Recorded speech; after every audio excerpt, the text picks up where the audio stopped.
can watch the Facebook feed on my phone. Hello, everybody. Welcome to our fourth lemonade session. We'll give you a second to get settled, grab some paper. If you would like, hi, Kelsey, welcome. Becky, welcome.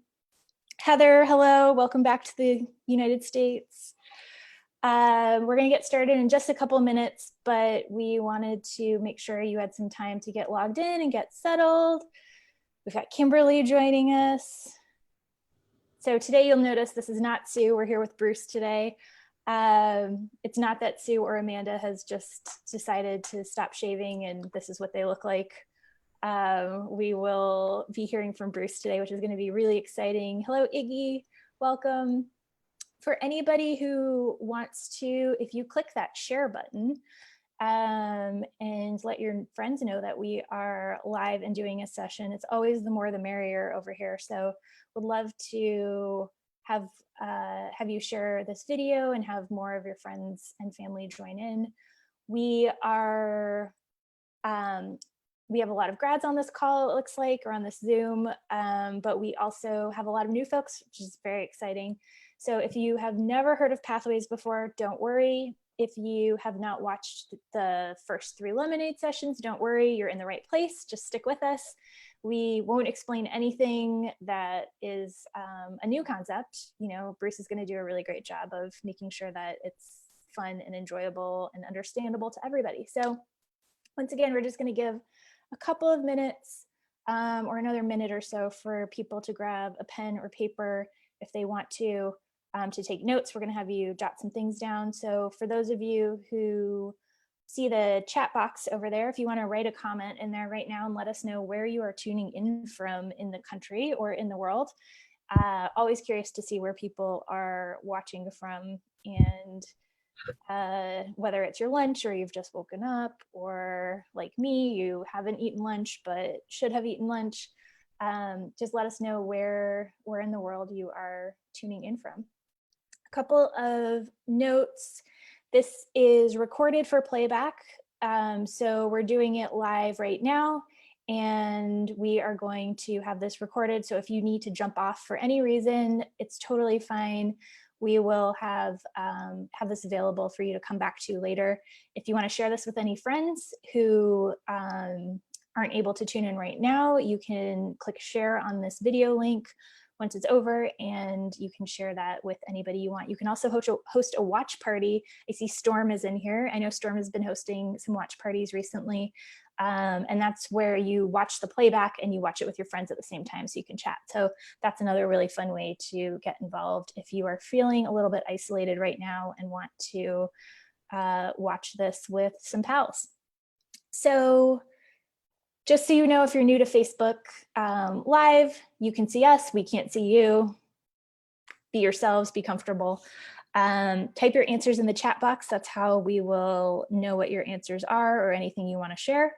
And we want this to really be participatory and active. So I encourage all of you to share some answers and share some thoughts as well. Bruce has done a really good job of creating some fun content that will let all of you get to interact. And it looks like we have people from Willowbrook, Illinois, Westmont, Illinois. It's sunny and 91 degrees in Florida. Thank you for making us feel bad, Iggy. We've got Pam, from Las Vegas. Paul from Michigan. Storm said y'all, so I'm only imagining Storm is maybe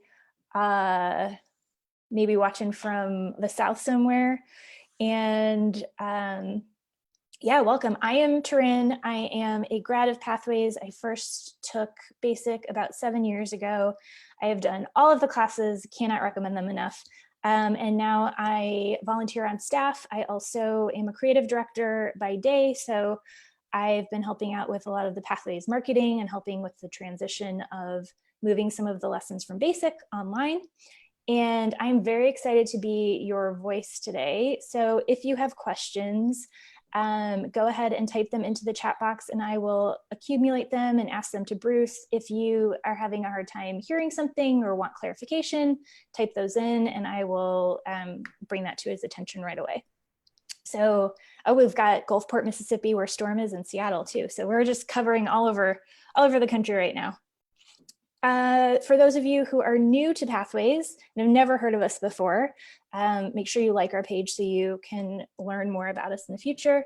But Pathways has been around for over 35 years. And in that time, they have had over 45,000 people go through their seminars. So that is a super impressive number. And I feel like 45,000 people can't be wrong.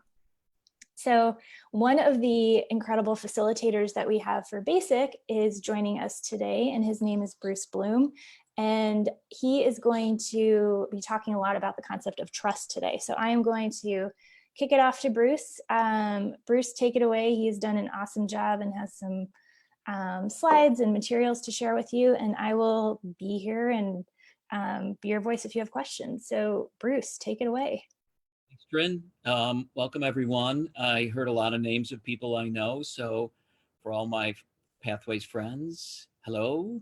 It's great to see all of you and to, sort of share something about today, concept of trust. And we want to talk about it just in general, but also how it relates to all the challenges of having sort of this unique set of circumstances we all find ourselves in right now. So just to give you a little background on myself, I did my first basic class in 2003 at the age of 47. And what a wake-up call it was. Here I was a successful business person with, 2 graduate degrees and living a life that from the outside looked like it was really great. I had a beautiful spouse and 2 wonderful kids and enough money and a great job. But on the inside, I was always second guessing myself and had this constant conversation in my head around, was I doing things right? And was this, working out? And I was living in the past and in the future. So much of the time, it was really stressful. And the chairman of the board of the nonprofit I was running at the time suggested I go to Pathways.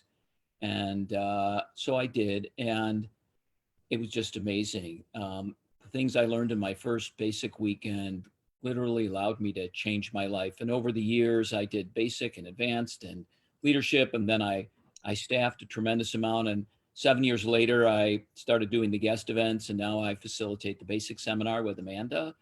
And my life is completely different. I'm as stress-free as I think a human could be. I'm not second guessing myself. I sleep well. I have lots of friends. I have great relationships. And a lot of it centers around the concept we're going to talk today about, which is trust.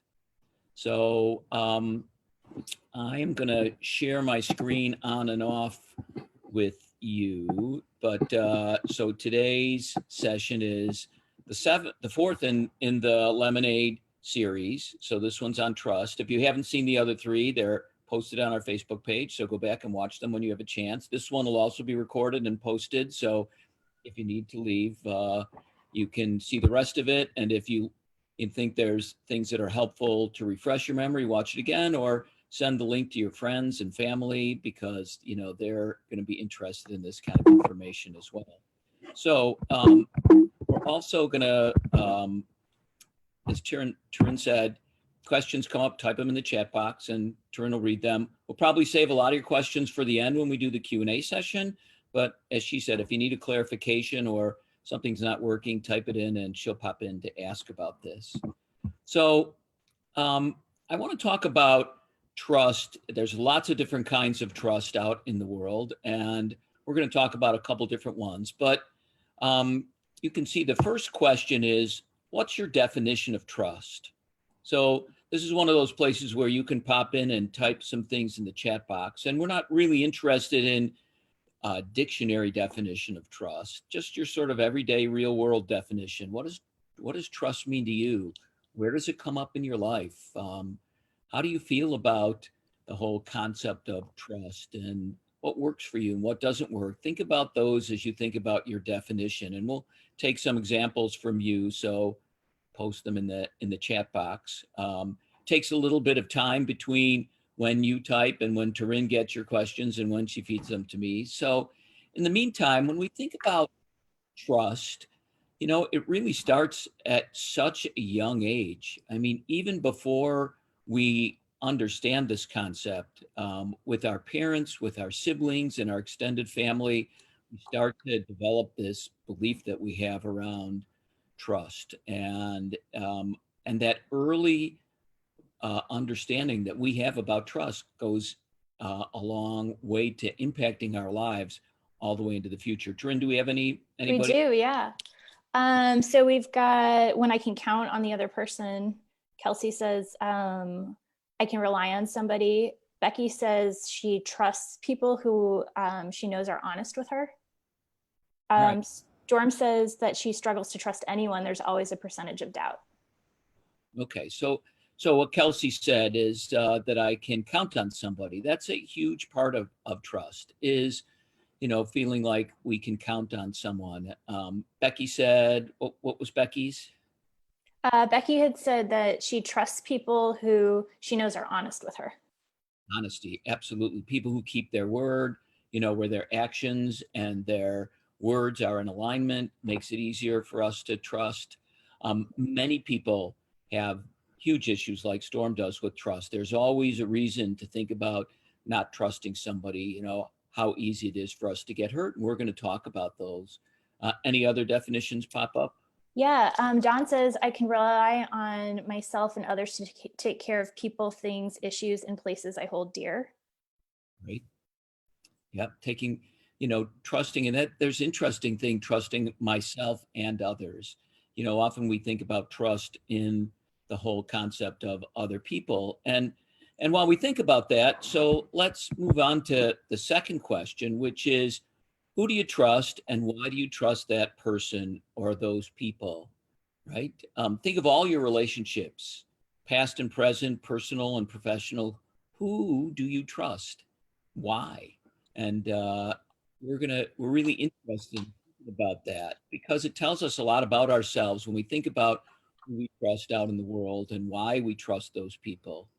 And then, of course, in a second, we're going to get to our third question, which is who don't you trust and why not? But think for right now, who do you trust and why do you trust that person or people? And you don't have to name names if you don't want to, but it's interesting. Are there family members you trust? Maybe you don't. Friends? Are there people at work that you trust or don't trust? Who do you trust? Turin, did we get any examples yet? Yeah. So Kelsey says, I trust my spouse because he is always honest with me, the good and the bad. That's great. Trusting a spouse, that's hugely important. If we want our marriages to work, if we don't have strong trust between the two partners, it's almost impossible. And that's true for any relationship that we have, whether it's spouse or partner, boyfriend, girlfriend, significant other, work partners. What else? Anybody else? Sure. Yeah. Storm says, I trust people whose actions and others indicate integrity. I trust people that don't talk about others' personal things or gossip, etc. So Storm mentions integrity. That's when your actions and your words line up with each other because it's so easy to say certain things, but if you want to really know what somebody's committed to, watch what they do. So if somebody says, I promise I won't tell, and then they start sharing your secrets, yeah, that they're out of integrity between what they said they're going to do and what they do, and you may not be able to trust them with your secrets anymore. Gossip is really, a big issue. And especially when we do our business seminars, we go into companies, the first thing that we talk about before we do anything else in business seminars, we need to talk about gossip because the kinds of things that happen at companies on our first break, if we don't deal with that, little cliques of people will go and start talking about the seminar or the other people that shared. And pretty soon we've already created a situation where people are not trusting and not opening and not sharing, and you lose some of the importance of all of that. So anything else? Yeah, we've got a couple. I'll just kind of summarize them together, but I trust people in multiple ways. It's built through a relationship I create, but also at work, I trust customers, even though they are strangers, but I feel that I trust or not trust if I trust or not trust strangers, it's based off me being judgmental of them. Definitely something I'm trying to figure out. Sue says she trusts her immediate family and many close friends because they've proven through the years to be supportive. Becky said, I trust my best friend, college roommate. I can say anything to her and she will support you. And Renee says, I trust people who call a spade when they are authentic with their thoughts and feelings. Wow, those are really great. A couple of really important things there. You know, we talk about being judgmental about other people. You know, do I trust you when I first see you? What do I think about you, and how much can I trust you? And that's really interesting. We'll talk about sort of the flip side of that and how we might deal with that situation. Certainly, trust develops over time when you see that people, you know, can be counted on for a long period of time. Back to college, you know, for many of us, or even childhood friends, many of us have friends that we've been with for you know, decades already, and we've watched over and over as they do what we say, do the right thing. So the third question in here is, who don't you trust, and why don't you trust that person or persons? And again, think of all your relationships, past and present, personal and professional. You know, who do you trust and who don't you trust, and why? And you know, we'll take some examples of those too. And really interesting to hear, you know, from people around who do you trust and who don't you trust, and what are the reasons that you categorize people in the trustworthy or not trustworthy section. An example. Yeah, that's great. And remember, you don't have to name names. You can just talk about a sort of relationship. Or just in general, you know, what people do you trust? You know, we sort of heard a little bit, you know, somebody shared, you know, I trust people, you know, when I have a long-term relationship with them. So, you know, I wonder for those people, you know, what do you feel like when somebody first meets somebody? Mm-hmm. Yeah, we've got a lot of thoughts. So Caitlin says, I don't trust people or friends that break agreements with me over and over. Great. Yeah, totally true. Julie-Ann says, I don't trust those who have betrayed me. Don says, gossipers, micromanagers, folks who don't align their words with their actions. The whole concept of sort of betrayal, we're going to talk about in a little detail in just a moment. That's a really important one when we get burned in a relationship in some way. It's so easy for us to immediately stop trusting in that situation. And as everybody said in the trusting, if your words and your actions line up, especially over the long term, I feel like I can trust you. But when I see the opposite, when you're not doing what you say, you know, it's much harder to trust you. So let's talk about some different kinds of trust. I'm going to stop sharing my screen for a second and just talk to you. So, you know, what we've been talking about so far is the kind of trust that we have with other people. And so let's examine that a little bit. You know, was it Julianne that said about feeling betrayed? You know, so often in life, we're going along and things look like they're humming along and we're moving through, and then something happens and suddenly we feel betrayed. And how easy it is for trust to get broken, you know, in that moment. Sometimes trust that's been built up over many years in a long relationship, and then one thing can happen and we feel like, you know, that the whole trust gets broken.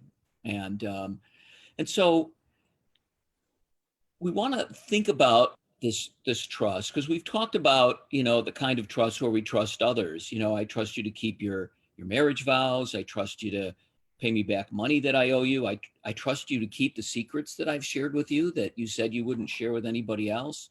I trust you to, you know, take care of the important people in our lives, like our kids or our pets, you know, that kind of trust. And that's an important kind of trust. We have that every day in our lives. But on a deeper level, it's important for us to think about, instead of that I trust you kind of trust, to think about a trust we call I trust me kind of trust. Because in every situation, even on all those I just described, I'm either trusting me or I'm not trusting me. So in that relationship, I'm trusting me to have that difficult conversation when you break your marriage vows. You know, I'm either trusting me to be in that conversation and talk to you about it, or I'm not trusting me. You know, if you're not paying me back the money, I'm either trusting me to, talk to you about that and find out what's going on. At work, I'm either trusting me to put in the hours that I need and to think about all the ways I can contribute, or I'm not trusting me to do that. In life, I'm out there taking the risks that I need to take to get what I say I want so that my words align with my actions, or I'm not. And so where I'm either trusting me or not trusting me. And as we think about, all the things that you already described in life, people that gossip and people whose actions don't align with their words, or people who you really trust and they're going to keep your secrets. The biggest part of that trust isn't really as much about you trusting them as you trusting yourself. And so we're going to talk at lengths about this whole idea of trusting ourselves. Because if we can strengthen the trust that we have with ourselves, it's so much easier to go through life, because how other people are acting doesn't have the same impact on us, right? Because when we're always putting our trust in others, then we're totally at effect of them, right? We're at effect of what they say and what they do, and we're constantly in reaction. And for many of us, it keeps us from moving forward because we're waiting to see what the other person's going to do, to either say it's okay to do this or it's not okay, or we take a step forward and then somebody does something and we feel betrayed or the trust gets broken, and then we tend to step back and think, well, maybe this isn't safe for me. And so we let ourselves get controlled often by how we trust others and how others act and what others say. Even in an important decision that we're making, so many of us will say, oh, I'm thinking of doing this. And we get some kind of feedback from somebody who says, whoa, I wouldn't do that if I was you. And suddenly, we start pulling back and thinking, ooh, is this a really good idea? Not that you shouldn't examine it, when you get feedback from somebody, because, in life, we don't have 360-degree vision all the time. For most of us, we're lucky if we can, see sort of everything, our truth in a narrow range. And when people give us feedback, it's designed to expand our vision. But when we don't trust ourselves enough to really understand and think for ourselves, we can get thrown off course by what other people say and do. And particularly at a time like this, I mean, it's really sort of hugely challenging right now. None of us have been through this before, right? Right. And we're starting to step forward, and people are, saying, oh, what should you do and what shouldn't you do? And for so many of us, we stop thinking for ourselves and trusting ourselves to make decisions. Trin, did you have something you wanted to say? I was just going to say, I think it's especially important too. I feel like, I live alone. I've been spending a lot of time hanging out with myself. And this idea of the trust being in my hands, I find actually very inspiring and empowering, because it feels like there's so much that's out of my control right now. And I am very excited to hear more about this, because I think, and I think a lot of people can probably relate to that idea of, okay, well, what can I control? And it sounds to me like you're about to tell us how, how we can control trusting ourselves in some ways. Yeah, we're going to talk about that. And so I think for each of us, let's sort of examine this on an individual level. We'll do this as a group, but we'll each do sort of some individual work. So why don't you go ahead and wherever you are, just sort of sit in a comfortable position if you can, and go ahead and take in a deep breath. And as you exhale, just gently close your eyes so that you can just focus on yourself. And what we're going to do is think in our personal lives. Think of something in your life where you say you want one thing, but what you have is something completely different. For example, maybe you say, I want a really close and intimate relationship with my significant other, but what you have is a lot of distance and loneliness. Or maybe you say you want great communication at work, but what you find is that you're, feeling really isolated, and especially at a time right now when we're all working from home. Maybe you say that you want to get healthy, but what you find is that you're still adhering to a lot of unhealthy things as far as eating and exercise and addictive substances. So think about it in your personal life. Where's something that you say that you want, but what you have is something different? And again, this is just noticing this. Do not beat yourself up about it. This is not, the time to get upset with yourself, but just noticing and think about in that situation, think about what is it you're not trusting yourself to say? Like, what should you be saying that might help you align your desires with your actions? How are you not trusting yourself to be? What are you not doing in that situation? What are you not trusting yourself to ask for, as far as support or feedback or, what you need from the other person, that would bring you the joy or the connection that you want? What are you not trusting yourself to feel? Saying this is really okay if this happens, when in your heart of hearts, that it's not okay. Or in the opposite direction, what kind of joy are you not letting yourself express when things are happening so that you're not getting what you say you want? So in every situation where our actions and our words are not lining up, especially in those really important places, there's something that you're not trusting yourself to say, to do, to feel, to ask for. Again, don't beat yourself up about this. Just sort of notice and start to think about it. So what is it that I could trust myself more in this situation? And for those of you who are working from home, or if you don't work or going to school, or if you don't do either of those things, you maybe have some volunteer activity, think of a situation there. Like, what's a situation at work or at school or your volunteer life where you say you want one thing, but what you have is something different again? At work, it could be that you want to be your own boss, but you're still working for somebody else in the same job you haven't liked for many years. Maybe at work, you say you want an advancement and a raise and a new title and some management responsibility, but you're not putting in the effort that's necessary for you to get recognized for the quality of work and the contribution that you're making. At school, you say, you know what, I really want to get this degree and get out into the workforce, but you're not putting in the effort to get the grades that you need and to learn for the topics that you're being faced with. And so in each of those situations, again, what are you not trusting yourself to say? How are you not trusting yourself to be? What are you not trusting yourself to ask for? How are you not trusting yourself to feel?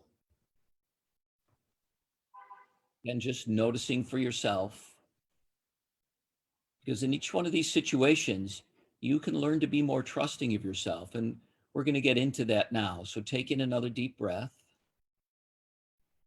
And as you exhale, just gently allow your eyes to come back to open and come on back in here. So often when we're thinking about this concept of trust, and we don't actually think that much about it, it just impacts us. So in those situations we were just referring to, where you say you want something, but what you have is something different. Many of us think about sort of the emotions that are keeping us.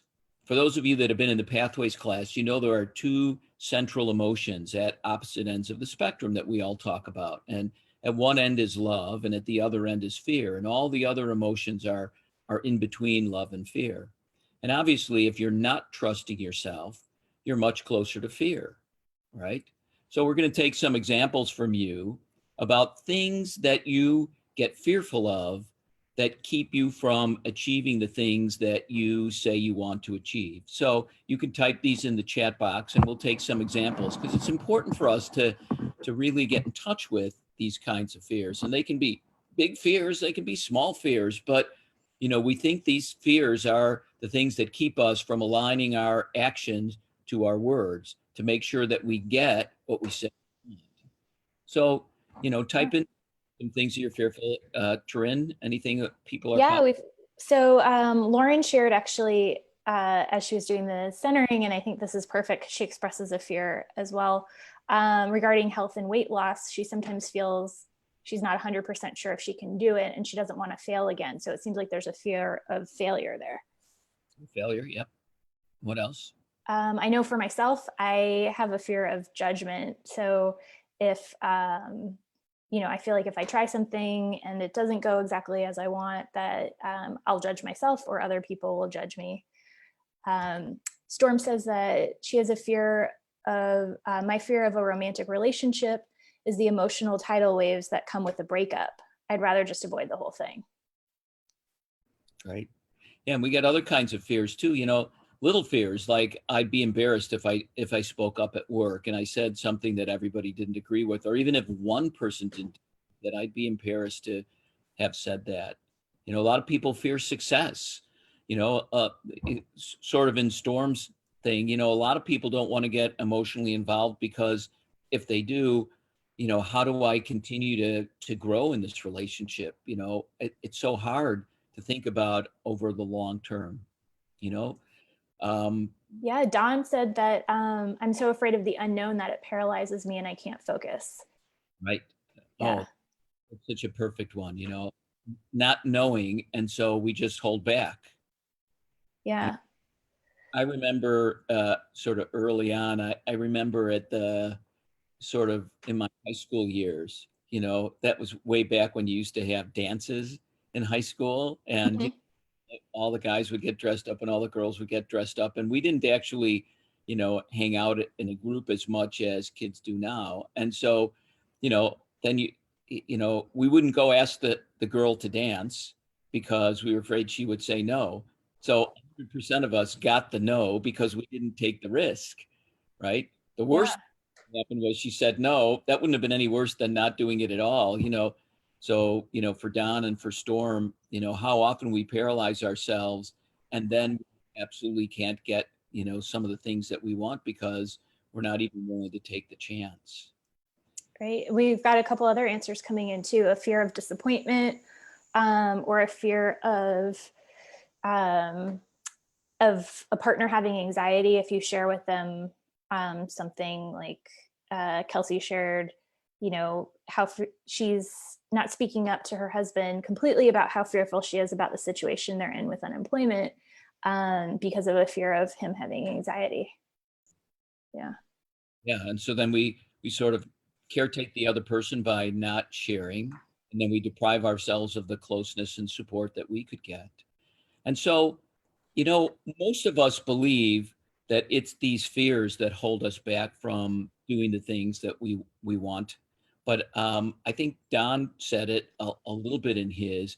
There's actually something much more powerful that holds us back, and it's not the fear itself, but it's a belief that 100% of humans have.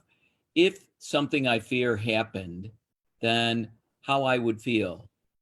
And so, we could take some examples, but I'm just going to share with you in the interest of time. This belief that almost none of us are conscious about is if this thing that I fear happens, I won't be able to handle it. I can't handle it. So we think about it, in Storm's example, if I have a relationship and then I end up breaking up, I won't be able to handle the pain and the anxiety from that. Or Don, if I do something and it doesn't work out, I won't be able to handle, what will happen there.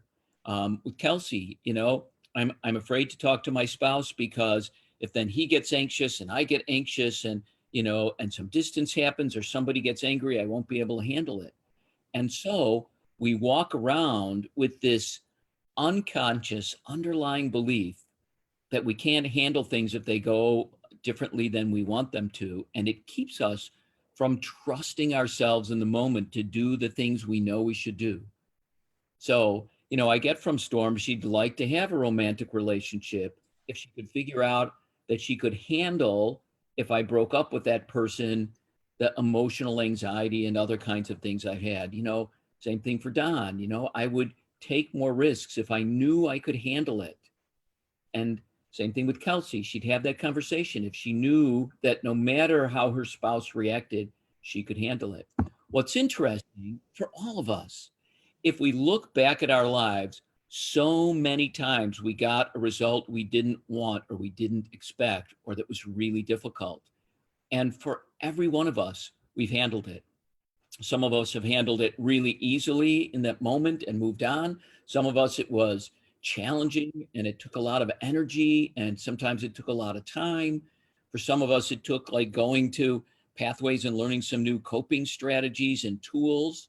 But in the end, we always handle it. It's not easy, it's not fun, but uh, the idea that we can't handle it stops us from taking the risk of doing the action, having the feelings, sharing the words, saying what we need, asking for what we want.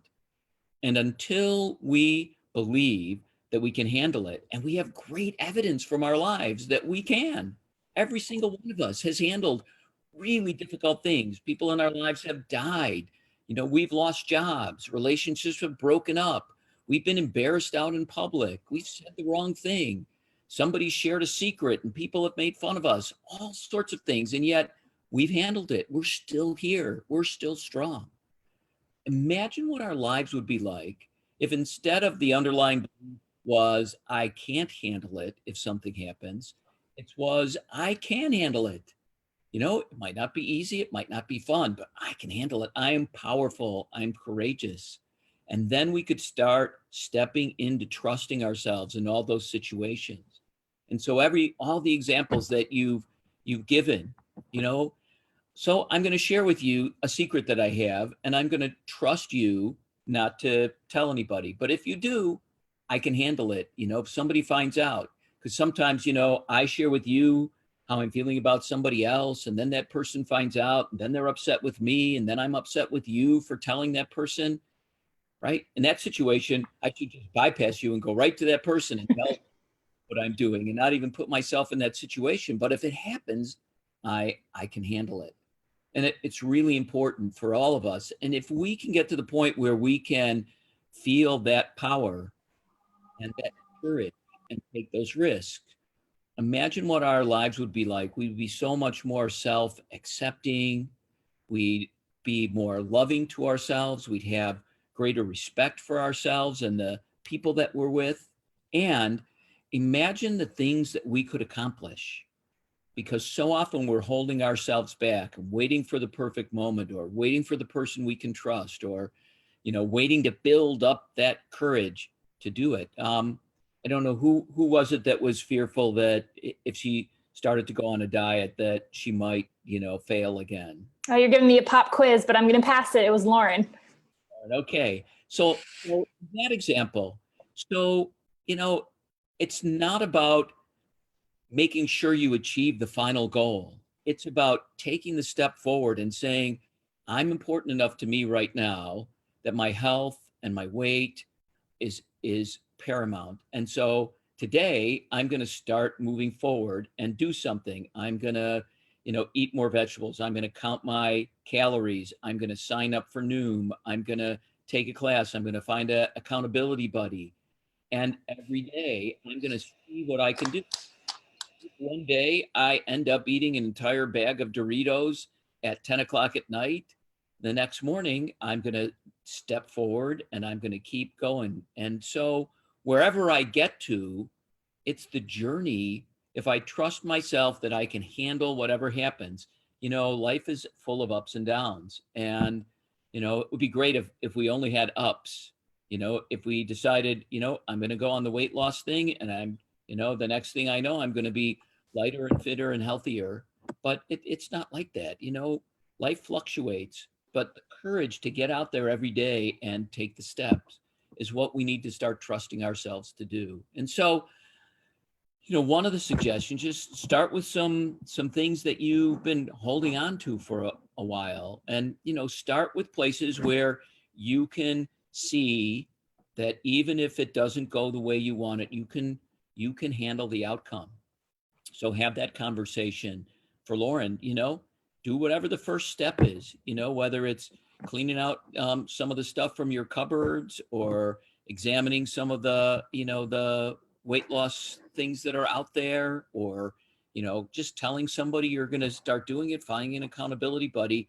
but do something to start moving forward and begin to do this. So I'll tell you one of the things that Pathways does a lot. When we do our basic seminar for people that are trying to build up this self-trust, we have this 30 and 30 thing that we do at Pathways, 30 risks in 30 days. It might be a little more challenging now that we're sort of cooped up, but maybe not. There's lots of people we're connecting with. You can do all sorts of stuff. Taking large and small risks and then just seeing what happens at the end and trusting yourself that you can handle the outcome. It could be as small as, calling somebody up who said something that you even didn't understand, but you pretended that you did. To call them up and say, you know what, remember we had a conversation and you mentioned that thing? I didn't really know what you were talking about, but I was embarrassed to ask you because I didn't want to seem stupid. So can you share with me? For some of us, that would be a small thing. For some of that, be a huge thing.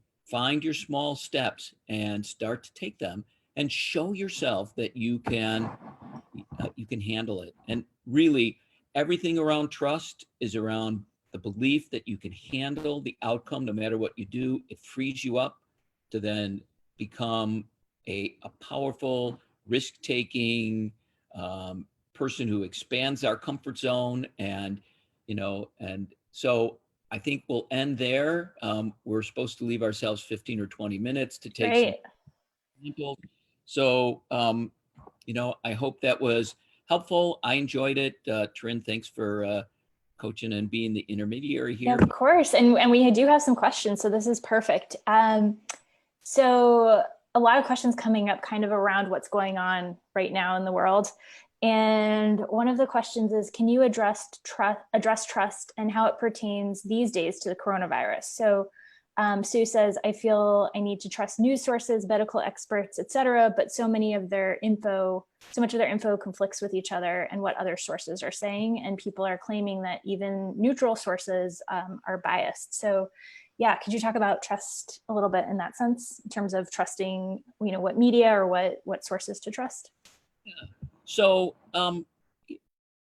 yes and no. I can say I'm a scientist at heart, and so I trust people who understand the numbers and are working from a place of data.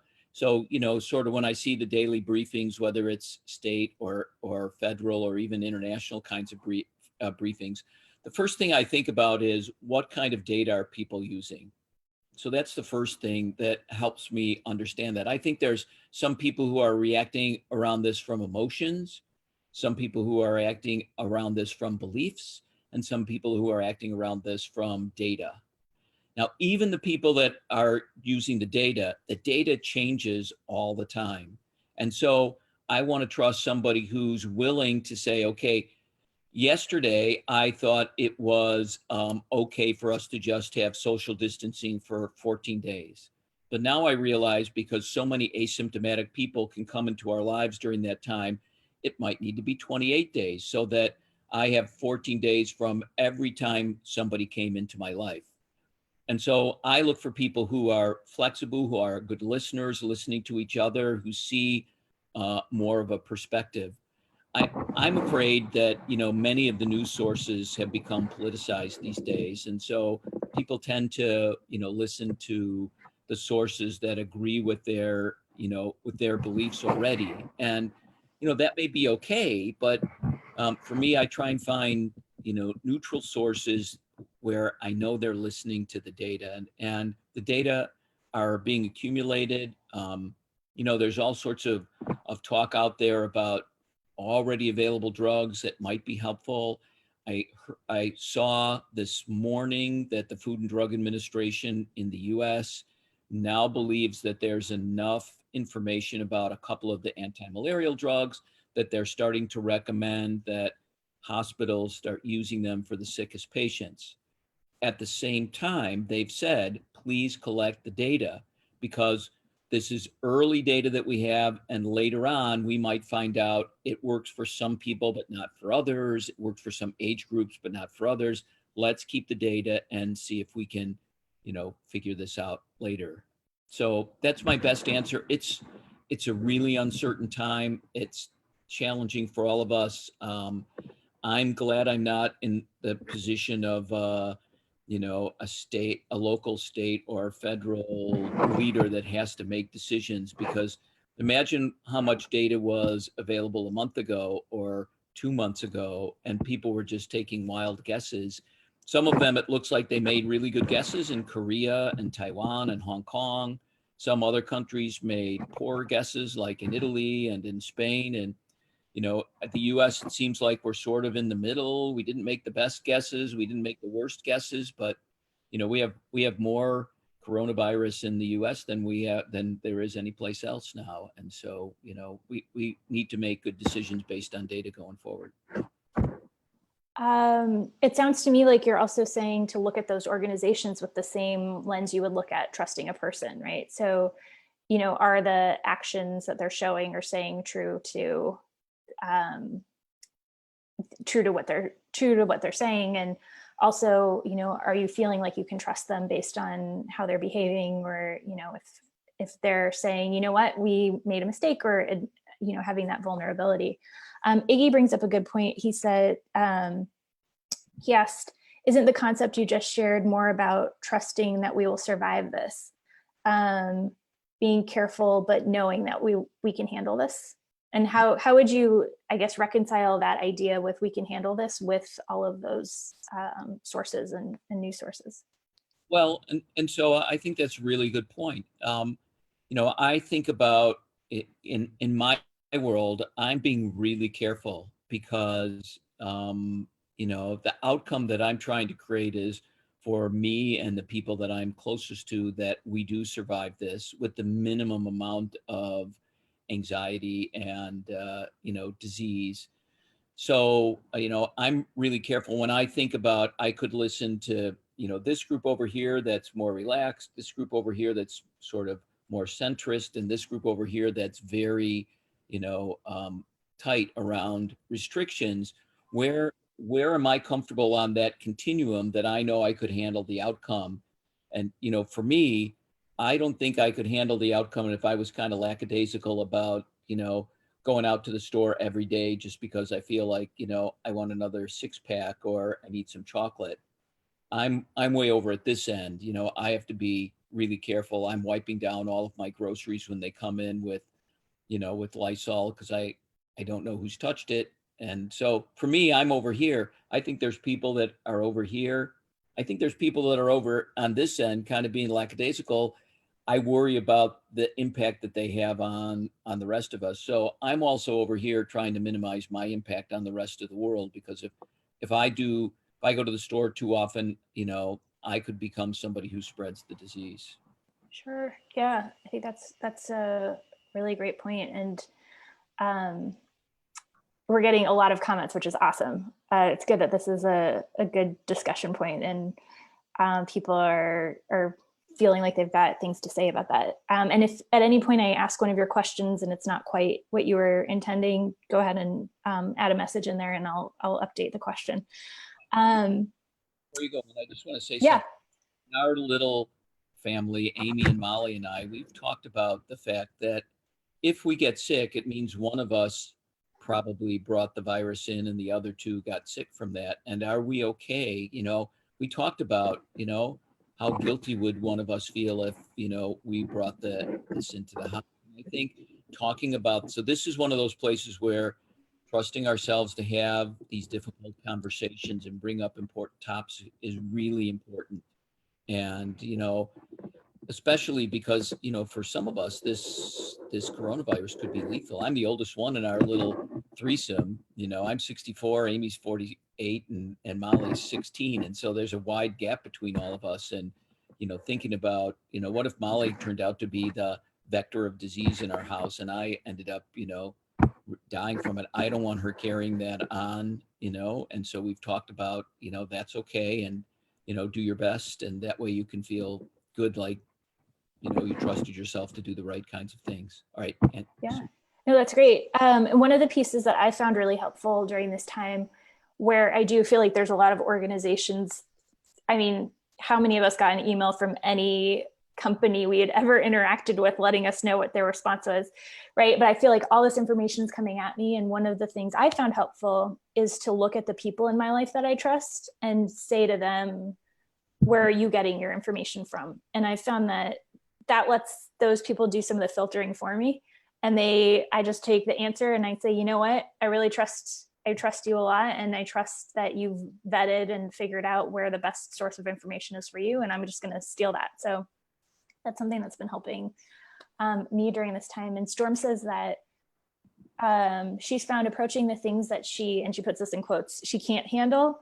And she finds evidence in her life of times she's handled whatever that it was, and that's really helped her trust herself. And I'm sure we all have experiences, even from the last couple of weeks, where we've had a feeling repeat itself and felt like, oh man, I don't know if I can handle this. And that's given us, built even more evidence for ourselves and momentum as we go into more time here, just proving to ourselves that we can handle it. So I think that's great.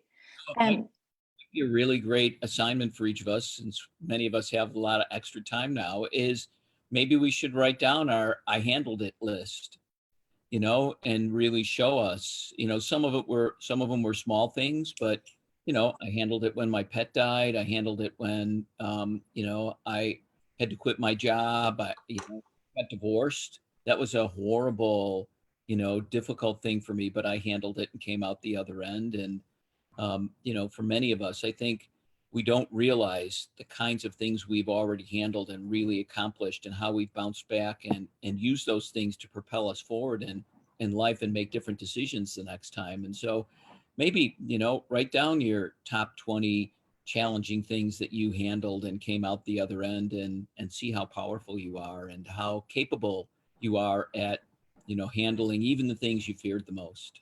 That's a great assignment. That is an awesome homework assignment. I will remind everyone of it at the end. Also, Iggy says he loves that idea too. So Iggy, we expect to see that list.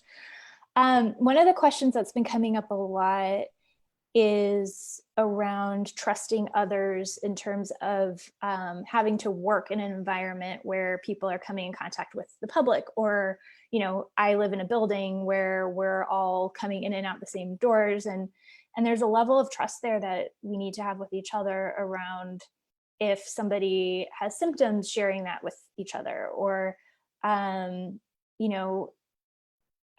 says that she worries her boyfriend is a plumber, and so he goes into people's homes right now, and she worries that when he asks if they've been exposed or are showing symptoms, that they'll lie because they want their water heater or their dishwasher installed. So she says it's not that she doesn't trust him, it's that she doesn't trust his customers. Right. So, that's a perfect example of the sort of two kinds of trust that we talked about.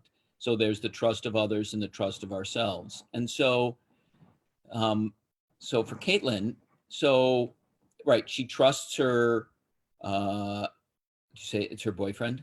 That's what I said, yeah. Okay. And that's great.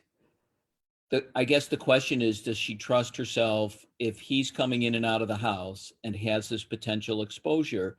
Does she trust herself to continue to have those conversations with him and to, make sure that they're both aligned on the same page about when he will or won't go into a house and what he will or won't, do, and that he's going to be 100% honest with her about, I was in a house today and heard somebody sneezing in the next room, or whatever it is.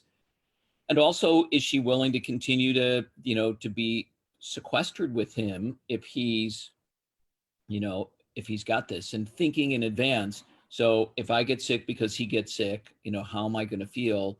And, I think it's having the important conversation and making the decision up front.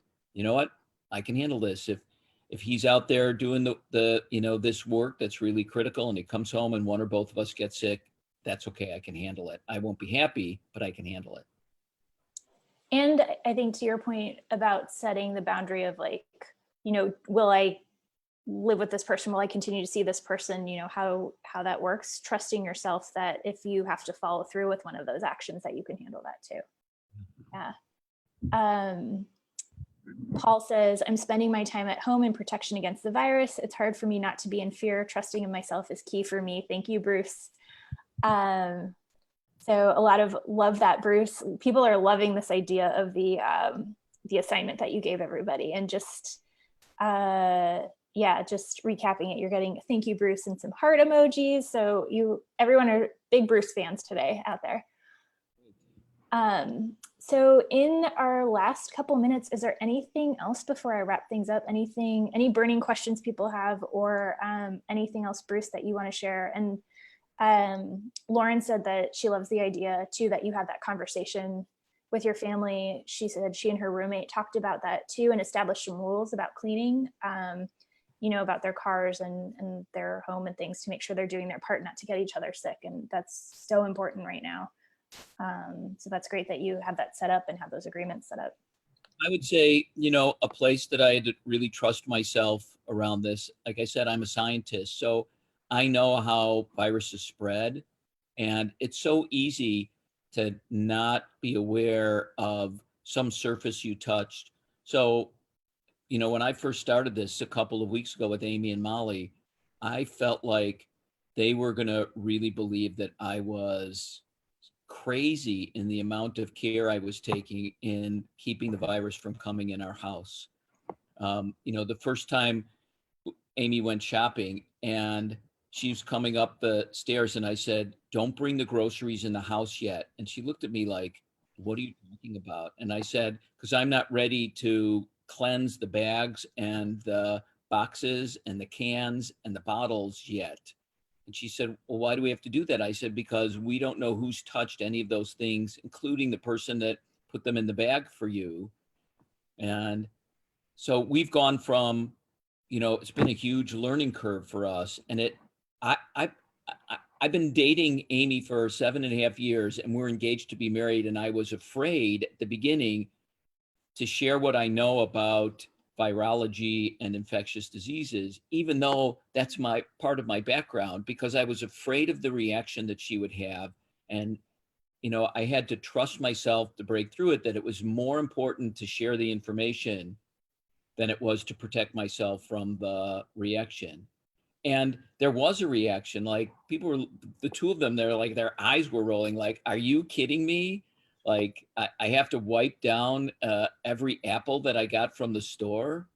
And now, like, the three of us are way more in sync about it. But, it was scary to say that. And yet, if I hadn't, think of the consequences to the three of us. First of all, to me and Amy, if I can't share something like that with her, what kind of, long, marriage are we going to have? But so, yeah, I think it's important for all of us to take those. And in your building, Corinne, if somebody's like not following the rules and, getting into the elevator when it says you're not going to have more than 2 people in the elevator, and somebody runs in and holds the door, to say, hang on, no more than 2 people. And if they would try and climb in, you say, you know what, fine, you be the 2 people. I'm going to take care of myself. And the fact that you might get that ugly stare from that person every day for the rest of the time, but you can handle it. Yeah, that's a great point. Or me when I lick the buttons on the elevator, when people give me a strange look, now I know I can handle that. I'm just kidding. I'm not. I'm a good knuckle pusher or an elbow pusher. We have some small buttons, so it needs to be a little bit finer point than an elbow. At the grocery store the other day, Amy said that when the receipt came out, this woman grabbed a pen that was sitting in a bowl of alcohol. She stuck the pen in the receipt, tore it off, and handed it so that she didn't have to touch the receipt before it went to Amy. And I think people are, finding all sorts of really sort of unique ways of not touching stuff and to protect ourselves. So hopefully we'll do a better job of all this. Yeah. And I think that idea of really trusting ourselves to not look silly and speak up for what our own personal boundaries are and what we're comfortable with. And also just remembering kindness, and there's a loving way to say something and a not so loving way to say something, and making sure we're coming from a positive place. Right. And also being empathetic that the person that's receiving this is as a human too, and they've got all their own trust issues going on. So, as you say, being kind, being a good listener, hearing the other side, that's a whole nother lemonade session that we'll probably get into it at some. Yeah. And we touched that a little in session 3, if anyone wants to go back and watch that one. Yeah. Yeah. Yeah. So thank you so much, Bruce. And I know you have a final slide to display. I just want to thank everybody for tuning in, asking all sorts of questions. Becky noticed it, so Becky wins the prize. If you'll notice behind Bruce's shoulder, he and I were practicing earlier. I had the lemons back here, and he said, I don't have lemons, but he grabbed some lemon juice. So Bruce, I always appreciate that humor. That's awesome. If you have any feedback for us, on the screen, you'll see there's a bit.ly link /lemonade feedback. Any feedback you have would be awesome. If you want to learn more about one-on-one coaching or couples coaching or family coaching or anything, or even coming back into the basic room with us when classes are up and running, you can go to that link and let us know, and we will be in touch with you. If you enjoyed this session and found it helpful, please share it. Please have a watch party, and we will be back on Friday, same bat time, same bat channel, and looking forward to tackling more questions and more things that come up. So hopefully you found this helpful. Again, please share this if you did, and we had a great time chatting with you today, and look forward to seeing you next time. So have a great day, everybody. Stay safe. Bye. Bye. Thank you, Bruce. Thank you so much for sharing everything and wisdom, etc. Awesome. Thank you. Bye.